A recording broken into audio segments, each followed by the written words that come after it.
Hello, I'm Michael McConaughey. Welcome to Reaction Norm. And I'm joined today by Charles. How you doing there, Charles?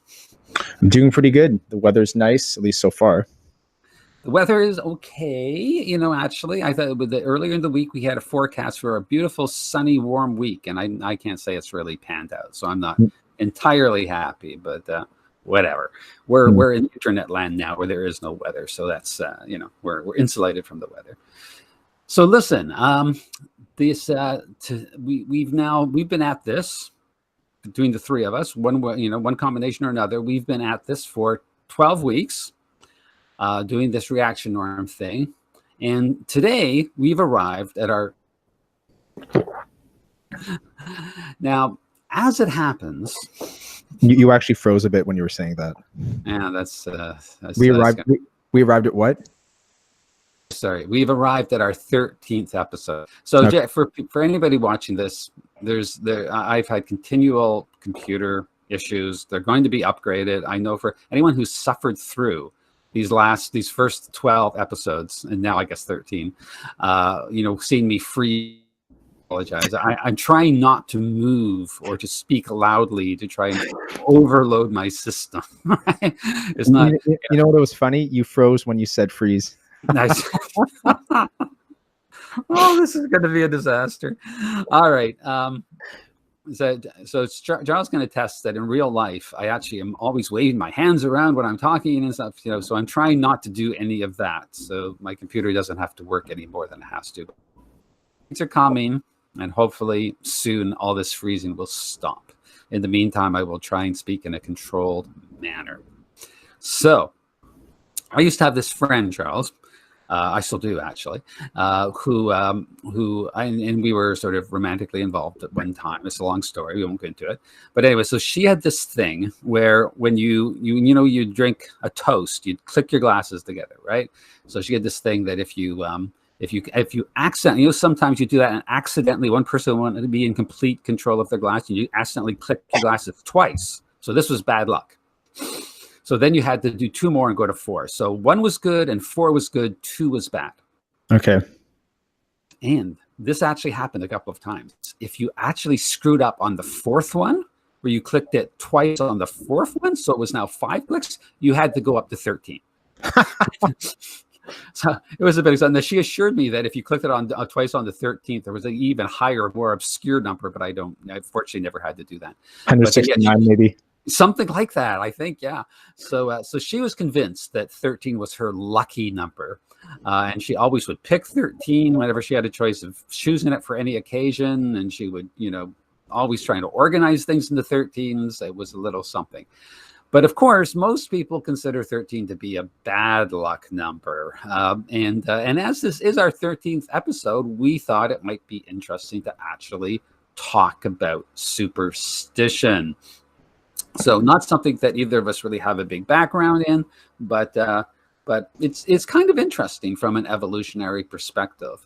So I don't know. Do you have any? I have a couple of points I want to raise and get your opinion on, Charles. But before I ramble on here anymore, anything you want to throw in as a sort of opening remark? Well, I was just kind of wondering, what do you mean by superstition, right? Because I can imagine, people watching this, it's like, they probably have some kind of intuition about like what superstition is. Like maybe certain numbers are unlucky. Like you're kind of suggesting that. I remember with kids, they sometimes try to avoid walking on cracks and sidewalks and not killing spiders, or like all these like types of things. And maybe kind of going into some examples and then maybe kind of like giving a general definition that might be useful. Like what kind of examples do you think of when you think of superstitions? Well, yeah, okay. So, certainly, I think the examples you gave are good ones. But I think that maybe if you're looking for a definition, it's and I think I mentioned this is just like something that I knew nothing about before, but I've looked into the literature a little bit this week. And it seems like something roughly along the lines of the idea that some kind of relationship is assumed to exist that can't actually be factually established as true. So you might be thinking of it as a misplacement of cause and effect analysis. Right? That seems to be sort of the general definition. You're smiling there. Is that you smiling at my definition? Well, I thought of kind of an example. Well, first I'll give like an example probably people are familiar with, and I'll give the example I was actually smiling over. So like one example might be, you have a type of rock that you keep with you, and you might say, I don't see any tigers around this. This rock must stop, tigers from like coming and attacking you. And I think I saw that on Simpsons or something like that. But what I was actually thinking of, some stuff you see among researchers where they see a correlation between stuff, and then they kind of like infer the conclusion, like, oh, this causes this. I think that actually fits under superstition. That's interesting. Yeah. I mean, yeah. Yeah. Do you want to elaborate on that second one a little bit? Yeah, I mean, I think there's some websites that show relationships between different things. Like I think there was one about lemon sales and like the GDP or something like that. Oh, okay, all right. Yeah, but I mean, like there's more specific ones you can get into. Like there's times when people actually are looking for causation, right? And as a first step, they might look for correlation, right? And that might give hints of causation if it's a simple relationship, right? And like if it's a complex relationship, it might be very, very difficult to tease out just using correlations. But people make that leap of faith, right? And it kind of seems like it fits definition of a superstition. It's not what people typically think of, but it seems to fit. Maybe I should start blasting people with that on Twitter when I kind of see them talking about correlation studies and making this maybe like the GWAS. Those are the ones where they try to find genes that are implicated in some kind of physical traits or behavioral traits, and like it's correlative, right? Yeah, but it's all superstition, right? Yeah. Well. I mean, that's a whole different direction. Where correlation plays a role in assuming the existence of causation, where you only have correlation. That's interesting. That may be getting. So I had a bunch of building blocks to try and build up on it. You sort of like jumped to the main event. Am I wrecking the narrative? I'm sorry.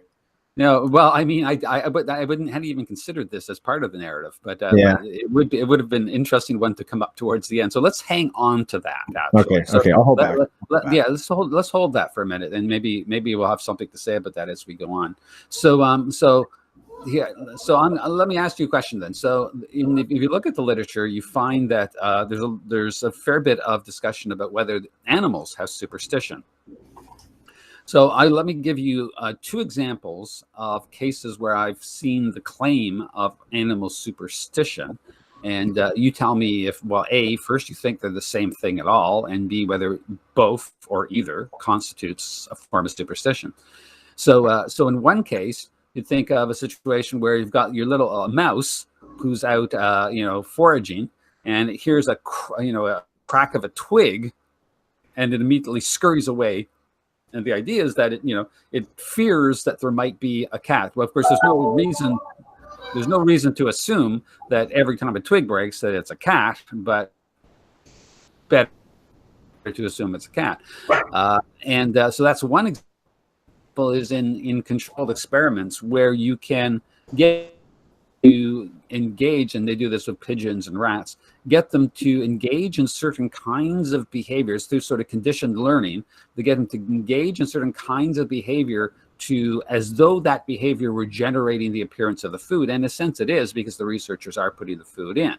But then what happens is that if you stop putting the food in, so the researchers are no longer cooperating, but the animals will continue to engage in those behaviors despite the fact that the food is no longer being added. They still somehow seem to believe that engaging in this, since it's an effect relationship, they continue to engage in the behavior despite the fact that it's no longer actually working. So two questions. First, are those two things the same thing? And second question, are one or either or both actually superstition? What are your thoughts on that? Yeah. So, okay. So you kind of get into what a specialist might call, I think, signal detection theory. And I mean, that's a complex word. So let's explain this and let's give some examples, right? Let's say that you're in the forest and there's a type of berry that's delicious. It's fantastic. You eat it, you love it. And it comes in some different shades of color. There's some that are purple, there's some that are red. But also in the forest, there's these poisonous berries. And these poisonous berries are always red, right? So, you want to pick the berries that aren't going to kill you, right? You want these delicious berries that nourish you and feed you and could feed your family and whatnot. But you don't want to pick a poisonous one. Now, you might err on the side of false negatives. It's false negatives? No, false positives, right? You might say, okay, I don't want to eat any poisonous berries. I don't want to eat any of these red poisonous berries. So I'm going to avoid these red, the red version of these delicious berries that I can eat, and only eat the purple ones. I'm willing to make the mistake of like finding berries that actually I could eat, but I won't have it, right? And the opposite case you have, and I'll just give an example with just males mating behavior. Males, for example, I think of a lot of species, but let's just focus on humans. They're more likely to think there's interest by females than when there actually is, right? So, for example, there's a lot of females out there. Some of them are interested, but a lot of them probably aren't, right? Or some number of them aren't. But males are more likely to err on the side, like, there's only so many of them that are interested, but I'm going to err on the side of thinking that the ones aren't interested actually are. So you make the other kind of error, right? In the case of berries, it'd be where you eat like the red ones too, but you die. So that's like a bad decision. But in this case, it's you don't miss an opportunity, right? And I think with predators, it's like that too. If you're an animal, it could be a human, and you're walking, say in the grass, and you hear something, something break, like a twig. There's different kinds of mistakes you can make. You could, for example, you could ignore all that, right? But if there's ever a lion in there and it jumps and it attacks you and kills you, well, you're screwed, right? Your genes don't get passed on and whatnot. Well, if you didn't have any kids, right? But you're dead, right? But if you make the other kind of mistake, if you hear a twig and you freak out, right? Now, if it's a lion, great, you reacted great. Hopefully you get away. But if it's not a lion, you look silly, right? Where in the other case, if you don't react to a twig breaking, you're dead, right? So you might choose, okay, I'm going to choose the type of error where I overreact, where I get a bunch of false positives, where like I think there's something and I react to it, even though it's not, willing to make those kind of errors, right? And that sounds like one of the type of things you're talking about for superstition. And I do suspect that some of the things that we as humans in our culture call superstition does fall into that. I don't think it's just that though. And maybe you're going to like kind of mention some of that stuff. So I'll hold back unless I find out you don't ask it. I do know also, like if you're getting into predators, I do know like humans and some other animals, they're a little more kind of prepared to be afraid of certain things than others, right? Like, for example, you're more likely to be able to teach a kid to be afraid of a snake or a spider rather than like a flower, for example, right? So that seems to kind of play into like some of these like superstition type things. So that's that's a nice elaboration of the example of the mouse. Yeah. But how does that then compare to the situation of the rats and the pigeons in their cages engaging in bizarre behaviors? I think it's going to generate food. Yeah. So I think it was Skinner that did the experiments with originally Skinner, yeah, with his pigeons, yeah. Yeah. So what I know about this is okay, so if for example, like you might have food come, given a certain cue, like maybe you ring a bell and then you put foods like a little after. And it's always there. And I think I remember people like, checking like the brain chemistry and seeing there's like a dopamine like boost like just before that or something like that. So there's this kind of anticipation that you have. And it's a behavior that animals and humans can learn, right? Humans being a type of animal. If you make it so it doesn't happen all the time, like, there's, you whatever it is, ring the bell or whatever, and then you put food, but you only put it there 90% of the time or 70% of the time or 50, like, or whatever. It seems that the anticipation that, or at least what people interpret as anticipation from like the dopamine kind of boost, it seems like it's even greater, right? Which is kind of interesting. I've heard some people try to explain that, it's kind of like maybe like people who gamble or play the lottery. It's like, oh, if I only did this, if I only did that, right? You get this kind of like bigger kind of like effect for it, which is kind of interesting. But if you make it totally random, and I think that's what Skinner did with the pigeons. There's even a larger dopamine boost, if I remember it correctly. And the pigeons started behaving in ways like, for example, they might like, it wasn't a bell, I don't think, but they might attribute whatever they did to it at the time for when the food got there. So maybe they pulled their left foot and they like clicked their beak or something like that, and then they keep on doing that, trying to make it happen. Like they're just trying to attribute random things. And it seems like sometimes that kind of conditioning we could interpret as superstition. And with humans, though, we also seem to pass these things down from generation to generation. But these things seem like they can be just generated, just through events through someone's lifetime, which is kind of interesting. So I think of these two examples, the mouse and the twig, and is there a difference? Is there a valuable distinction to be made between a reflex and a superstition, right? Is it, because it seems to me describing the mouse situation, I would describe that as a reflex. I don't see how that's a superstition. Whereas in the case of the pigeons, it seems like it's some kind of learnt behavior, some kind of association that is developed in a particular context. Yeah, that it believes has some effect, but really doesn't. So it seems to me there's an important distinction to be made there. Does that? Yeah, it does seem like there's a bit of structure. I mean, I would say they're both learned behaviors, although there's maybe some difference in the nuances between them, right? Right. With the say you're a person walking in the grass, and there might be a lion there, and do you overreact anytime you hear a twig break? You panic, you kind of like run a bit, like that kind of error. It seems like, in certain situations, like you're going to make one kind of error. You're either going to like overreact or underreact. Like overreact is, any twig break, you kind of like panic and kind of run a bit. Underreact is, you see a berry, it's purple, great, you eat it. It's red, oh, I'm not sure, I don't want to eat it because I don't want to die. That's a type of phenomenon where you're trying to like manage these errors, and it's not conscious. I mean, it seems like probably some of this is kind of evolved into us, where we're just kind of like tuned in a certain way to make one kind of error versus another. We can't help, we have to make one kind of error at best, and we're just kind of like tuned to make one error versus another one. The pigeon one, I do think you are onto something in that it seems to be a different phenomenon than this. It seems to be there's an association, and the organism, even though it, people would never, animals would never word it this way, they're trying to determine causation. Like, when I did this, this happened, and I want to make this happen again, right? Like if I build this special wooden box and I slap it a certain way and twist it and do a dance, maybe the rain will fall or something like that.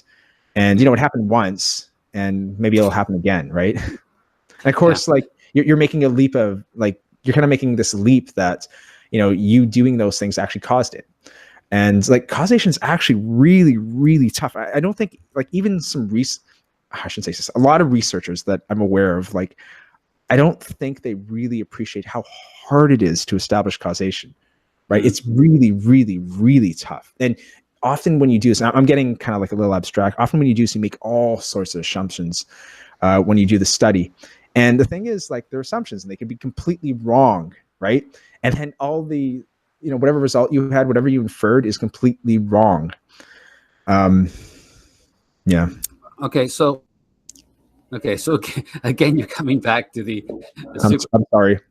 No, but it's good. I mean, like, it's in fact, that example I think clarifies even more what you're getting at. But I still, before trying to talk about that, I want to make sure that we're clear what we're talking about. I have this feeling we're freezing a lot here, but anyways, to anyone watching this, if we're freezing a lot, I apologize. I think it's you're freezing. I think I'm great in this video, but yeah. Okay, you actually seem a little unusually stuttery, sort of like blah, blah, blah. Really? Yeah, oh, you don't see your video feed doesn't seem as smooth as usual. Okay. Anyways, so that led me to what you said there. Led me to think of, like, I wonder if there's like 3 different kinds of distinctions we can make. So I guess the first thing that I'm thinking about in all of this, take the mouse example. You put it in the case of a human, an experience that we've all had. which is sometimes called snake radar. Yeah. So this feeling that you're walking through tall grass and there's something, the grass moves, and then we've had this evolved thing to jump, right? And it's like this adrenaline flush thing through your body, and you jump. But this thing is like, it's like it goes straight to the amygdala, or comes straight from the amygdala or something. Like there's no thought. Like you usually have jumped before you even realize you were jumping, right? Yeah. So this is why I say that I think that this is better described as being a kind of reflex than a superstition. I just don't see how you can apply the idea of superstition, because that's a totally different thing from sort of deciding that, well, the last 3 times that I wore this old baseball cap that I bought, 2 years ago, that my team has, I'm going to wear it again, right? Yeah. Because obviously they're going to win the game again, right? So those are totally different things. And then there's a third category of things that I think you were getting at that I really maybe wasn't so much included in the first comparison, pigeons and mice say, is that, I mean, he's also have these long forms of behaviors. And I guess this comes back to what you're talking about, the berries, or this is other example you bring up often about these people in South America who prepare some food in some way to get the cyanide out of it or something. Oh yeah, that's a good example. We should get into that in a bit, but yeah. Okay, well, you can give that example. I just wanted to then say that there is where people do things for a long time, and they may or may not know that there's a benefit. They still don't know exactly what the benefit is, but as long as they do it, they get the benefit. Right? So I don't. Yeah. So this gets into the topic that specialists would call cultural evolution or social learning, which is an interesting topic. I keep on saying we should have an episode on this, but we should at one point. So okay, so here's the example, and I should really go back to the book and like reread this again just so I remember all the details and remember what tribe this is. But here's basically the story. It's from The Secret of Our Success, right? Yeah. It's this great book. Although I'd say ignore all the group selection stuff, but other than that, it's a fantastic book. So here's the story. So there's a tribe in South America, and they eat this, I think it's a root called cassava. And they prepare cassava. They go through this ritual, a superstition, right, that they feel they need to do. And I think it takes like 3 days or 5 days and prepare the cassava. And the thing is, cassava contains cyanide, right? And the ritual removes the cyanide. So it makes it safety, because like cyanide is highly toxic, right? It can kill pretty fast. And it doesn't contain a lot of cyanide, but if you ate it for say a decade, about 10 years, you'd get some level of cyanide poisoning. It might kill you, or at the very least, it's going to really negatively affect your fertility and make you sick and all that stuff. Okay. And here's the thing. The tribe doesn't know what cyanide is, and they don't know the ritual removes the cyanide. I mean, like nowadays, someone might have told them, but there wasn't an awareness that this is doing this, right? And that's quite an interesting phenomenon. And this is an example of what people might call cultural evolution, and it happens through social learning. And what it seems like is part of what we call culture, like the learning of stuff from generation to generation. Like, either like you learn it from your parents or you learn it from your peers, but your peers, like this can go back many, many generations, to people who aren't even alive anymore. And you learn things. It's not always perfect. You kind of like, it can be a bit different, but it seems like this is kind of like a mechanism that, evolves and like solves problems, right? And if someone's a specialist in computer science or software engineering and AI and machine learning, you might recognize this as being like almost like an artificial intelligence or machine learning type system, but through what we pass down, like in terms of like behaviors and traditions and stuff like that, which is like just fascinating. And it's not just this tribe; it's all us humans, right? Like it's all over the place. It's in our culture. We do it all the time. Like we have all these modes of behavior that we don't really think about. Like some we can become aware of. Like, for example, actually, one thing I found, like, growing up in Vancouver, people readily line up in a queue, right, for stuff. And I go to different parts of the world, and people do not do that. Like, I remember, like, I was in the airport, and I think it was in Cluj, which is in Transylvania in Romania, and like everyone's rushing to the front. Like, it was so frustrating. But like, I was in a foreign country, and it's like, okay, I'm not gonna, do anything because I don't really know what's gonna happen if I do. But that's an example of like, kind of a social institution that's common in this part of the world, right? And I'm not saying that one in particular, but there's tons of them that we just do, right? And some of these solve problems, and they solve problems we're not aware of. Now, some of them aren't, like they're not useful. Like maybe they solve the problem at one point, or maybe they're not. And some of these can even be harmful. And like some of these harmful ones can be passed down from generation to generation, right? But this is another thing that we might call superstition, right? So it's I think it's a bit different than the example with the pigeon, where it like, I don't know, pulls its foot and clicks its beak and it thinks that causes food to rain from the sky or whatever. But I can't imagine that some of this, like some of that could feed into this, right? Which is quite interesting. So this is I'd say like it would be good to recognize this other phenomenon as a slightly different type of thing, even though we might put it under the banner of superstition. Well, okay, so two things. So first of all, I just have to tell you that I don't know if I ever told you this. So I was traveling in India for 6 months back in 79, 80, right? And the great thing, they would we would line up. There'd be these lines like to buy tickets at a train station or something, right? And sometimes you'd have to line up for like an hour, 2 hours before the office would open, right? So people would be standing in line, and soon as the office opened, then everyone would rush towards like why were you even standing in line, right? As soon rushes towards the thing, and there's this whole massive people trying to climb over each other to get to the wicket to buy the ticket, right? Even though we've been waiting for 2 hours in line. That was hilarious. But anyways, back to your thing here. So I think that's an interesting example, right? Because on the one hand, it seems as though the knowledge emerged through some kind of a evolutionary process, cultural evolutionary process, or sort of a trial and error type process. So you can say there's kind of an empirical science, may not be quite the right word, but an empirical foundation to this, as people learned over that if you don't do this, you'll get negative effects. But for the person at any one period of time, like, you focus in on one individual in one place and time engaging this ritual in how they treat the food, this is a superstition. Right? They have no way of knowing that, in fact, if you don't do this, something bad. It's the same thing as like if you telling someone, well, if you don't, burn incense or sacrifice a pig, the gods are going to rain hell upon you, right? I mean, it's the same kind of thing. Why should I believe this, right? But you better do it anyways, because the negative result will come if you don't do it, right? So in that sense, the people engaging in the activity to prepare this plant to be edible. It is still a superstitious activity, no less than making sacrifices to the gods. Yeah. I there's an empirical foundation behind it, right? Yeah, no, I agree. Like from the point of view of the individual doing this, it's superstition. I think some of it might manifest a bit differently, like where the pigeon kind of like came up with the superstition themselves.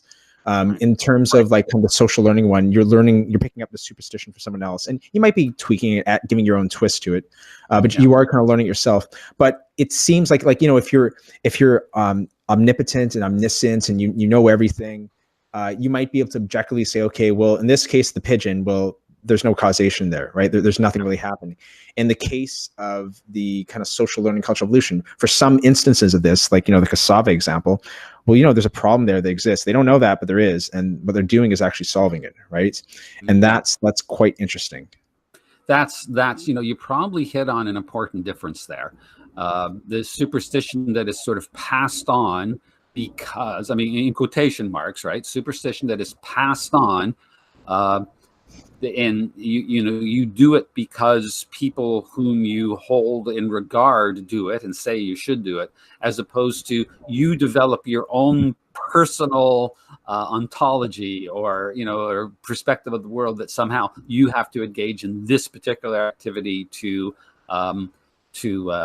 be safe or to get good luck or whatever the case happens to be, right? There probably is some kind of we probably are more inclined to see something as superstition if it's just generated out of someone's own personal story than if it's generated out of a long social tradition. Now, that's not entirely true, obviously, right? There's obviously exceptions to that too, and the obvious case would be in a lot of religious beliefs. A lot of people would say that, well, these things are perpetuated across multiple generations, but they're all they're all just nonsense, right? I'd actually disagree a bit. Like, I think even when it's from a long tradition, I think if it's a tradition that you didn't grow up in, you're more likely to think that's a superstition, right? Right. Like there's a lot of like ethnographic kind of studies where you see people's behavior and it's like, oh, that's all superstition, right? But how many people, for example, would call like stuff in our culture like the law, right? How many people would call that a superstition, even though it fits that definition? And of course, like with a lot of these superstitions, they're useful. They're solve problems. And it doesn't mean that there's no like, zero sum situations where some people take advantage of it. Like that can certainly exist. But like even with the law, like the reasons that people believe like it's important don't seem to be the reason they're actually important that this happens, right? Like think like the police and the courts making it less likely that there's this escalation of violence that leads to feuds, right? Like nobody that I'm aware of like ever describes like, the reason to have law and to go along with it being anything related to that. There's almost like a visceral feeling that, if you violate the laws, it's really, really something wrong. It's really, really something immoral. Not that, it solves this kind of like social problem, right? Yeah. So we can, when we're, so I guess maybe the distinction I was making there is more that when you're immersed in the social norms, even if they include superstitious assumptions, you're less inclined to regard that as superstition than you are to regard an individual who develops their own sort of worldview and their own idea about certain kinds of idiosyncratic behavior they have to engage in to stay safe. So that distinction, but then as you say, cross-cultural distinction, whereas you will look at the socially generated and legitimized superstitions of another society more critically than you'll look at those of your own. So, yeah, I think it's easier to see other people's superstitions as superstitions rather than your own. I do think even actually, I don't know if this totally fits, but if you wrap certain kinds of superstition in prestige that you recognize, like like say scholars and academia and scientists and all that stuff, and they make some kind of cause and effect relation, assumption or inference based on correlation. Like okay, that, so this is the third time you brought this up. Yeah. So assuming now, let's assume for now that we've identified three different possible things here. One could be called a superstition, but could also be called a reflex, right? Yeah. It's something that people do because it probably because they've got, it's part of their evolved psychology is such that through their history of ancestors, if their ancestors did this, and this was continually reinforced through evolutionary selection. So we've got that, which can seem superstitious at times. That's number one. Number two, as an activity, is the idea that there's been sort of this generated social learning over multiple generations, and people now just continually do something because there's this widely accepted idea that it's going to have a positive outcome, even if the people doing it don't know exactly why. So that's a second category of things we can call superstition. And then we have a third category of things that we call superstition, which is where people have in their own experience, think they recognize a cause and effect relationship. They may be right, they may be wrong, but they continue to engage in that activity in the anticipation that they'll have some control over the outcome of events, right? So three distinct categories. So given those three distinct categories, your concern about these scholars who are attributing causation to in the place of correlation, if that's what you're saying, or even assuming a correlation which doesn't exist, perhaps. If you're going to think of that behavior on the part of those scholars as a form of superstition, which of those three categories does it belong to? Well, I'd say like the pigeons, like basically that's, and I mean it's not like purely their own experience, but I mean like through the research and.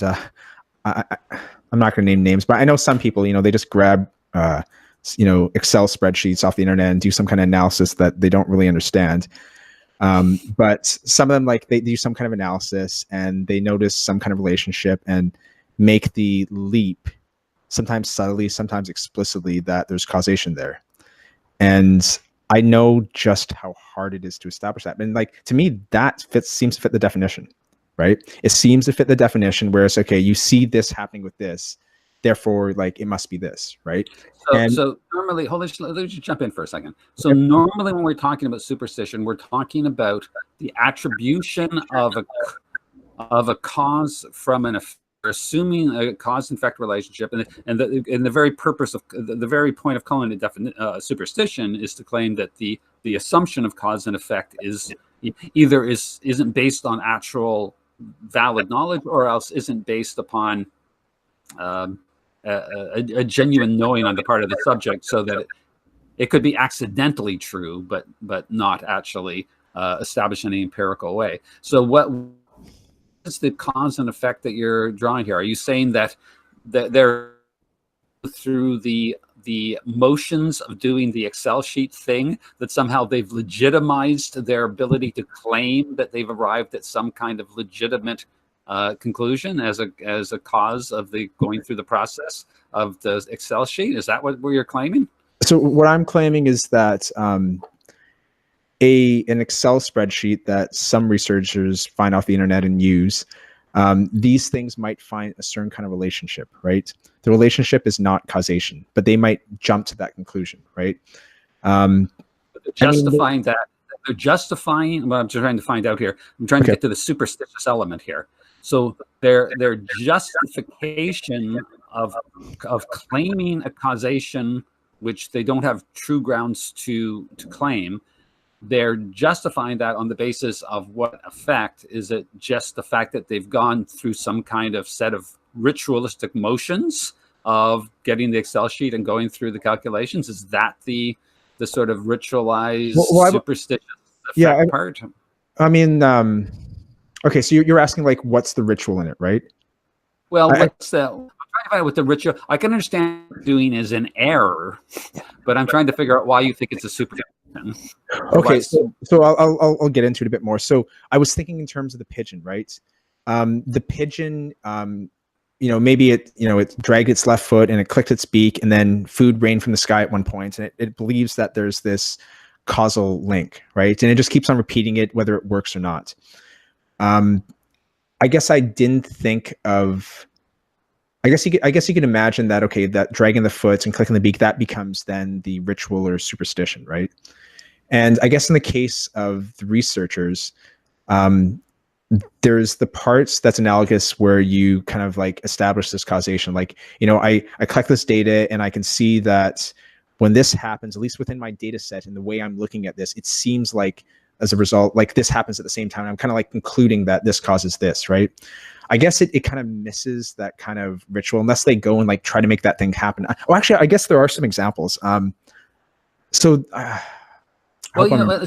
think that you can make a sort of superstitious claim. I think you can sort of say that if it's almost like the magic of math. Like if you bring math in, somehow you've done some sort of magical thing, right?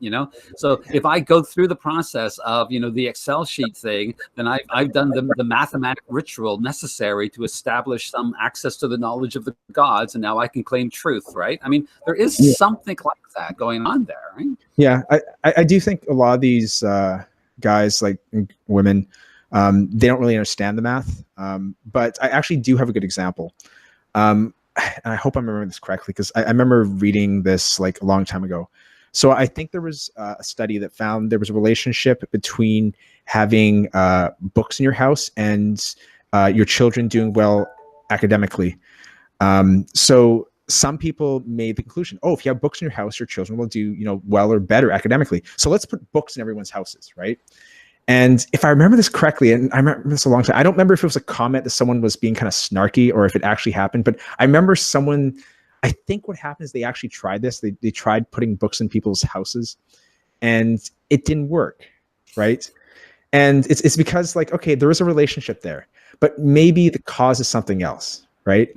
And that might be one example of that. And I know like that kind of example feeds into certain politics. I actually have a lot of examples going the other way too, for the other side of politics, which I think like, okay, I'm not going to get into that now, but anyways, there are, you could conceive of this, someone sees a study, then all of a sudden, like, I'm just going to shove books in everyone's houses and this is going to work. And like, it doesn't work.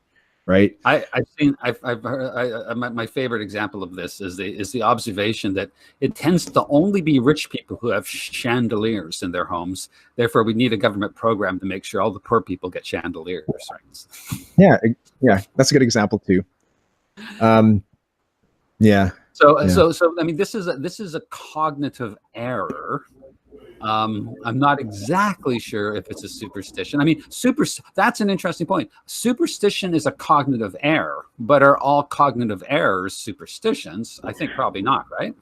Yeah, I mean, part of it's, it depends how you define it. I mean, we can come up with our own personal definition of superstition and put whatever we want into there, right?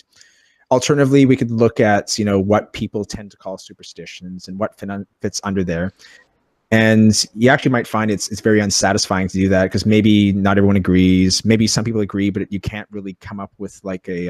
I just went through a lot of effort there, Charles, to try and come up with 3 different definitions that we could actually engage in some kind of distinctions. Well, I did like your definitions. I thought your examples were fantastic. Well, thank you. So this then all leads me around then to maybe the last question that we should try address here.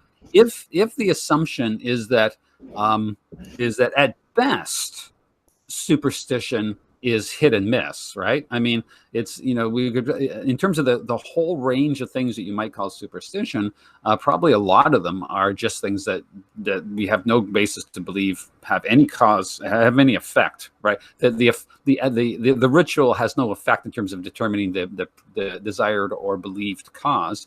And even if the ones that do, might just be hit and miss things. The question is, if something is so unreliable, and maybe that's the question, maybe it isn't so unreliable, how is it that it's managed to survive evolutionary selection pressures? Oh, okay. This is okay. I mean, like this is a little easier to get into if you give examples, but let me try. So we talk about some different phenomena, right? Like we talk about this kind of social learning, cultural evolution phenomenon. So that's one of them. We also talked about that there's this, and the example for the cultural learning, social learning was like, that tribe in South America that has this ritual and they eat cassava, and cassava is poisonous, but the ritual removes the poison, even though they don't know the poison exists, and they don't know that this ritual removes it, right? So you have these kind of social institutions that solve these problems you don't know exist. So that's one kind of phenomenon. Another type of phenomenon is, in a lot of situations, you're going to have to make certain mistakes, certain errors, right? You're overzealous with your decisions, or you're underzealous, right? Like, for example, if I'm trying to eat these delicious berries, but I don't want to eat the poisonous berries, I'm like very conservative with what I eat. I'm only going to eat the purple ones. Any red ones, even though there could be a bunch of red ones I could eat, I'm not going to eat them because there's a chance to be poisonous, right? Where, if, for example, if it's a male trying to find a mate, they might make the error in the other direction. It's like, okay, I'm going to assume all the women like me, or like most of the women like me. I'm going to go talk to all of them, even though like you're going to get rejected by a whole bunch of them because actually you're wrong. But that way I won't lose any opportunities, right? So those are different kind of mistakes. And the other one seemed to be where you try to find association between stuff. Like this is kind of a mechanism that tries to determine effects. There's actually an interesting conversation around creating strong AI, creating artificial intelligence like us with that conversation, but I don't think we should have it now. Yeah. So, okay, good idea. Yeah. So these are a few mechanisms that exist. And one thought I have is maybe, just these mechanisms do help a lot, and they help enough in important ways that having them is great, even though they sometimes make mistakes. Right. And maybe that's why they survive from an evolutionary point of view, right? Like in the case of like, the berries, like, okay, you're making mistakes. Great. Or like, in the case of like the lions, right? Like hearing stuff in the forest, you're walking in the grass. I hear a twig break, I'll freak out and run a bit, even though like it was nothing. I'll look silly. Right. And that's like, you're going to have to make one type of error or the other at best. Right. And, that's an important thing to do. And you don't have a choice. So like, this is just going to persist and it's fine. Right. So maybe that's why these things continue to exist. It's because the mechanisms are important, even though there's errors to be made. Yeah. So like there's always a cost benefit analysis, right? There's always all these things that we might call all the whole category, the whole set of things that we said we might describe as some ways being superstition, all have a cost of some kind, whether it's just the the adrenaline rush and the jumping, and from the the potential that there's a snake there, which I'm not really sure if we should call that superstition, but I mean, whatever, maybe. But the other two involve some kind of ritualistic activity. You have to invest something in it, right? So I think then the point you're getting at, if I understand it correctly, is that as long as however many times that you get your false positive, and there's a cost every time false positive, as long as the total cost of all those false positives are still less than the cost of a false negative, then the particular superstition and the evolved tendency to engage in superstitious thinking is still going to ultimately pay off, right? Is this what you're saying? I don't think I would have phrased it that way, but I think that's probably equivalent. Yeah. And the other thing maybe to add about the superstition, just as one additional side point, is that it is a product of one thing that makes humans pretty interesting and unique is that we are pattern-seeking, problem-solving animals, right? We have this weird evolved cognitive capacity to sort of look for patterns in things that all animals to some degree are looking for patterns, but we seem to have this capacity to really get into sort of abstract symbolic relationships and really project about our thinking about the future in a way that doesn't appear that other animals can, which lead us to be able to think strategically and to plan and so forth. And so this tendency to this evolved capacity to really see all kinds of patterns lead us to do all kinds of things, like the sort of generated multi-generational knowledge that allows these people to remove the cyanide from their plants, and this kind of thing, and science and all kinds of things are possible. But on the other hand, the same process of being able to recognize patterns, or to at least see patterns, whether they actually are legitimate or not, also leads to things like superstition and conspiracy theories and other things that maybe are less productive. But there's a trade-off. I mean, there's no sort of perfect trait. Every trait that has some kind of benefit, will probably in another context has some kind of cost too.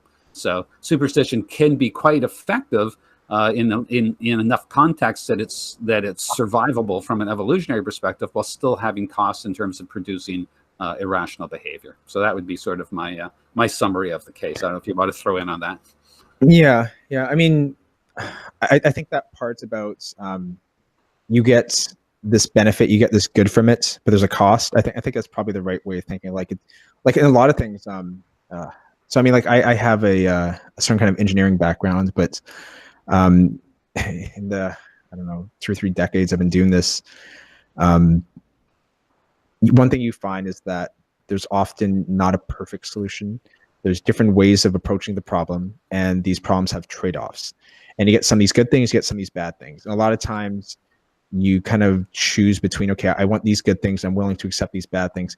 The problem is a lot of times when you're kind of like architecting a system, you actually don't know what the appropriate choices are. And you don't find out till you kind of built it and it's been around for a while. Then it's like, yeah, I should have chose those ones. And maybe when you get a bit more experience, you kind of like have a bit more intuition about it and you make a slightly better choice. But a lot of times it's not even the case, because you often are involved in creating systems that you've never done before. So again, you're kind of like just making these best guesses you can. And of course, like if you're experienced, your best guess is probably a lot better than like, someone that knows nothing of, like has no background in this, but it's still like you can make a lot of mistakes. But yeah, the kind of trade-offs, I think that's maybe a good way of thinking of it. Yeah, I think, exactly. Mr. Evolution is exactly the same, right? Mr. Evolution is always going, I could have designed that eye so much better. Why didn't I think of that before? So, yeah. So yes, there you go. I think that's it. I think I think we gave it a fair treatment there. So yes, superstitions have costs, but they probably the tendency to engage in superstitious activity probably has persisted because there are benefits to it, and they over the long haul, maybe they seem to have outlasted the cost, and maybe that will time, right? Of course, obviously, right? Maybe assuming that the kind of civilization that we've now established is sustainable for thousands and thousands into the future. Maybe human evolved ecology will respond and become less superstitious as it's easier to establish empirical grounds for things that people believe. But at least for the foreseeable future, we're probably stuck with superstition, the good, the bad, and the ugly. Yeah. So that's my thought. All right. So Charles, anything else to add before we run? The only thing I'll say is I'd be actually very surprised if we were less superstitious. 10,000 years from now, if the whole scientific project continues and we're colonizing other planets and all that, you think we'd be as superstitious as we were back in the African savannah? You think it'd be the same? It could be different, right? I suspect for humans to be social creatures, concept of the sacred seem to be useful. I don't know if it's necessary, but at least like the way we are, it seems to be useful. And you can interpret some of that as being superstition. And I think it'd be hard to get rid of that, like even in 10,000 years. Well, yes, I wasn't talking about that. I mean, that's, I think you're right about that. There might be something to that. I'm just wondering if whether the mechanism, the cognitive mechanism that leads us to jump to conclusions about cause and effect relationships based upon without requiring an empirical foundation for it, because that was successful at times where we had less access to empirical knowledge. Those are the conditions under which these cognitive functions, modules, whatever you want to call them. I suspect I just froze there. Whatever these cognitive modules or functions emerge in that context, if the environment changes enough and stays changed long enough we have more ready, easy access to the empirical foundations of things in terms of cause and effect relationships, maybe there just won't be so much, and maybe the cost benefit analysis will change in terms of superstitious thinking. I would be surprised if it wouldn't change if the environment changed in the way that I suggest, but I grant you it would take a long time, obviously. The thing is, even with data, like it's really, really hard to establish causation. Like right. Okay, good point. There's one researcher, I guess you could call him that researcher. He's done a bit of work on causation. His name is Judea Pearl, and he's got a certain technique. I mean, it's not useful for everything, and there's a lot of limitations in practice that you would be able to use to apply this, right? So, I mean, that's one approach. But the techniques people use to try to infer causation, like they really don't give them causation. Like there's a giant leaps made, and the kind of inferences and the leaps they make, you could interpret as a kind of superstition. Now, the thing is, like in practice, like sometimes you have to make these leaps. There are sometimes the leaps, I think, somewhat a little okay in that if you use that knowledge and you can suffer a cost, like let's say, okay, I look at the data, I come up with this model of how like maybe these, this kind of like compound or crystal or circuitry or, machine, like whatever works. And I'm going to use that to build something. And I try to build it and it doesn't work. Like, oh shit, well, what I thought was probably wrong, right? There's feedback there. Then there's like lots of researchers who just pump out like all this stuff. And there's nothing to really like put this against, right? I did this data, I found these results and okay. And maybe like someone else finds something similar. And like, it could be just complete nonsense. It could be like no causal relationship there. And there's nothing to kind of like, push back against that. Right. And like my point is like I mean like Judea Pearl's like thing, like it's interesting. I don't think you can find all kinds of things. Like you can have really complex like relationships between stuff where there's a lot of like going back and forth and feedback, and it doesn't seem to be a good way of trying to model that type of stuff. But it's better than some of this other things. Although like in practice, like I'm getting too technical, aren't I? Yeah, well, I was beginning to wrap things up, and you're sort of like opening up all these other things. Yeah, okay. I'll stop there. This isn't supposed to be too technical, so I won't get into the math and theory and all that. Okay. So you're not willing to concede that 10,000 years down the road we might actually be better at all that stuff. No.